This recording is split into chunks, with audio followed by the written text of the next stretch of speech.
1. दुधाचे सेवन करू नये. श्रावणात दूध पिणे वर्ज्य मानले गेले आहे. 2. या दरम्यान वांग्याची भाजी खाणे योग्य नाही. 3. कोणत्याही प्रकाराचे कोणाशी वाईट वागू नये. 4. आपण वयस्कर, गरीब, गरू किंवा इतर कोणाचाही अपमान करणे टाळावे.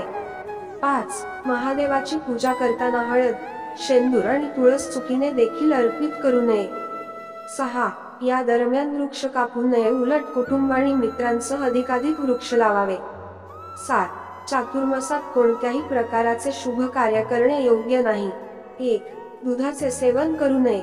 श्रावणात दूध पिणे वर्ज्य मानले गेले आहे. शास्त्रानुसार या महिन्यात महादेवाला दूध अर्पित करणे उत्तम मानले गेले आहे, परंतु स्वतः दुधाचे सेवन आरोग्यदृष्ट्या योग्य नाही. 2. वांगी मुळीच खाऊ नये. या दरम्यान वांग्याची भाजी खाणे योग्य नाही. वांग्यांव्यतिरिक्त हिरव्या पालेभाज्या देखील सेवन करू नये. 3. वाईट विचार करू नये. या दरम्यान कोणत्याही प्रकाराचे वाईट विचार मनात आणू नये. कोणाशी वाईट वागू नये.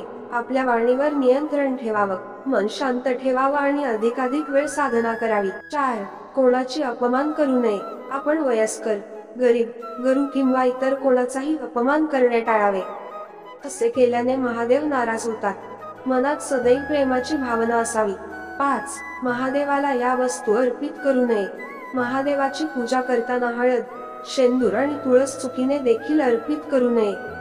या वस्तू महादेवाला वर्ज्य मानल्या गेल्या आहेत. 6. मांस मदिराचे सेवन करू नये. या दरम्यान दारू आणि मांसाहाराचे सेवन करू नये. हा महिना अत्यंत पवित्र असतो. 7. घराच्या स्वच्छ असावं. या महिना पावसाळ्यात येत असल्याने स्वच्छतेकडे लक्ष देणे गरजेचे आहे.